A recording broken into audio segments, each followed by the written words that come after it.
So let's talk about the fuel consumption. So fuel consumption in this car, I can show you on the entire time which I have the car, is 5.4 liters per 100 kilometers.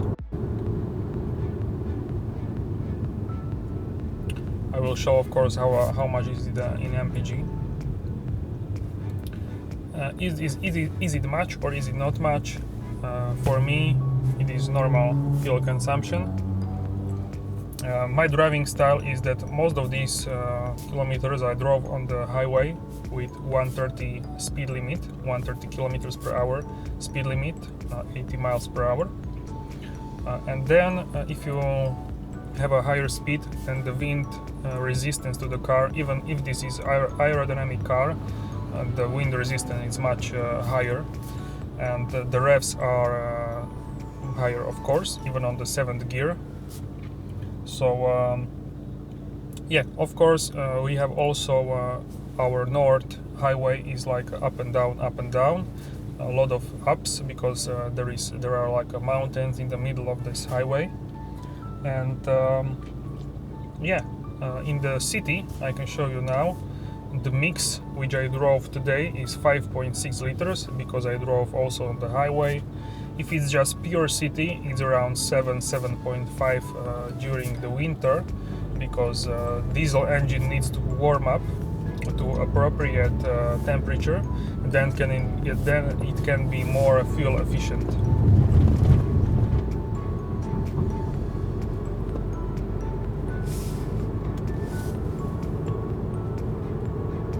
Of course, if you have a petrol engine, then the petrol engine can warm up faster.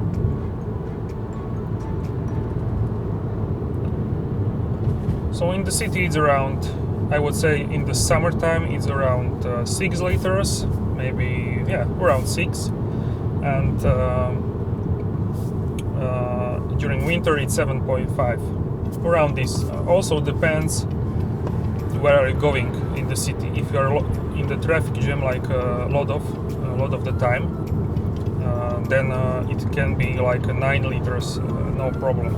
So because the bigger is the traffic jam, then the fuel consumption is also bigger. Because when a car is cruising like this, then it's consuming the lowest amount of the fuel. And if you are accelerating from the stand, or if you're accelerating anywhere, then it consumes much more fuel.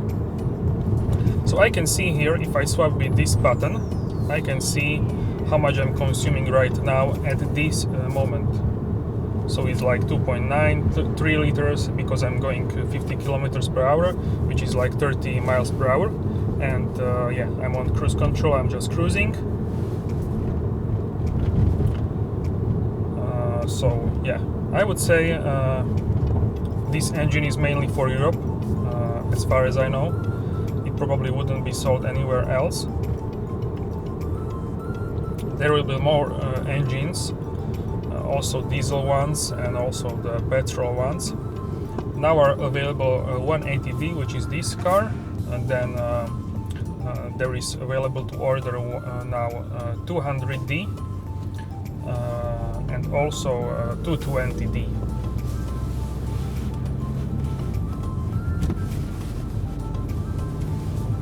Also, I can show you now how much car needs, how much power the car needs to accelerate, and how much power is the car using now. So is this one in kilowatts.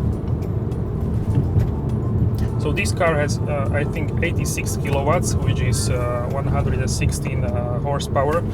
In US, in UK there is like a little difference. Brake horsepower in Europe is PS, which is for German Pferdestärke, like horsepower. And yeah, so basically this is showing kilowatts. And right now, when I'm coasting at 50, the car is using 2 kilowatts. So that's like 4 horsepower.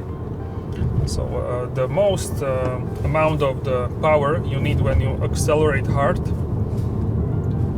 And when I was cruising on the highway, I forgot to show you, but usually it's around 25 to 35 kilowatts. So the engine is using that power when you are already at that speed, 130 kilometers per hour, 80 miles per hour. But if you're around 100, it uses much less. So basically you can drive this engine no problem. It accelerates nicely. You don't feel like you are slow on the road and you are slowing down people. So I think this is enough for normal commuting, for normal drive. You can accelerate. Normally I can overtake some cars on the country road, no problem. And also it has a good fuel consumption. The lowest fuel consumption which I had was on the country road, and I had like 2.8 or 2.9 liters per 100 kilometers, and I was mainly stuck behind like a big truck, and it was going slowly because the truck can go fast normally. That would be that. And this is just an amazing car. I can now quickly show you how looks the MBUX system.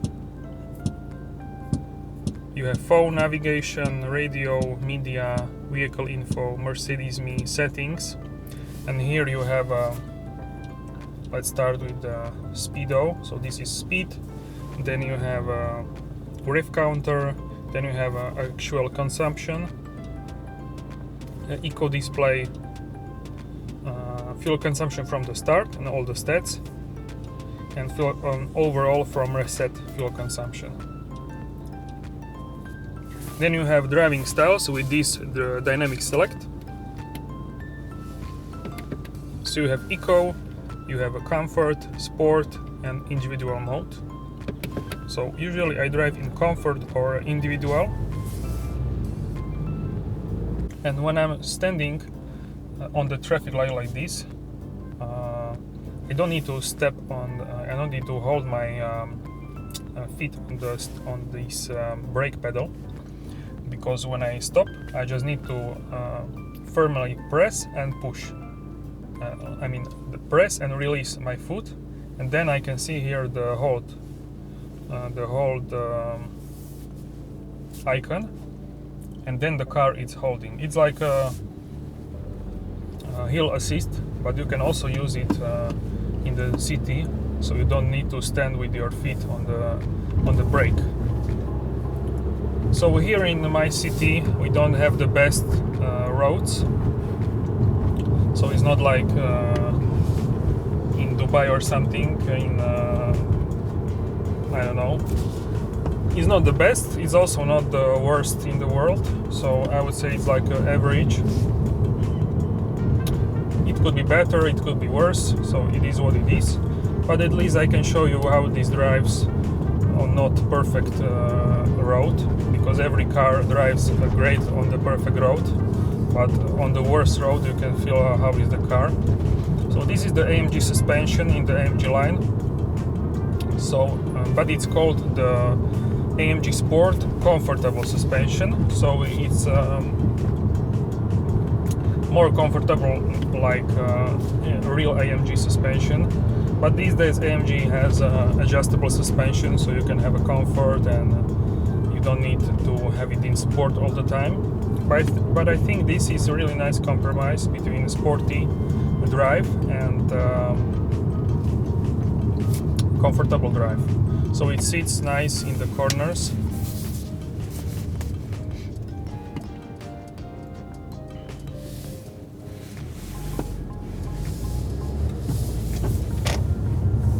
So I have in the back of the car, the back axle is like a simple, it's not a multi-link suspension. I mean not suspension, but multi-link rear axle. This is actually my first car with this simple rear axle. This is of course only front-wheel drive car.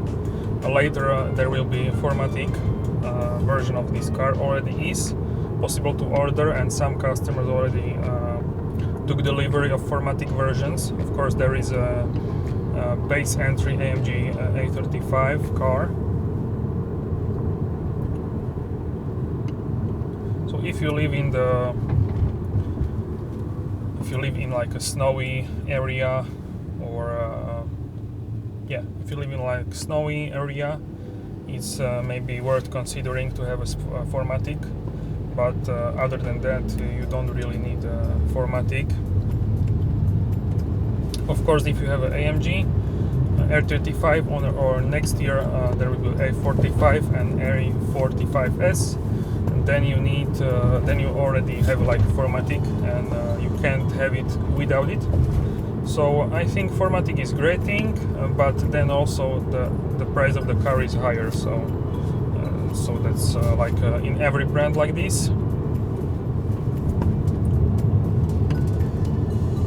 So I drove this car also on the snow and on the like a icy road and slush road, and it was really great.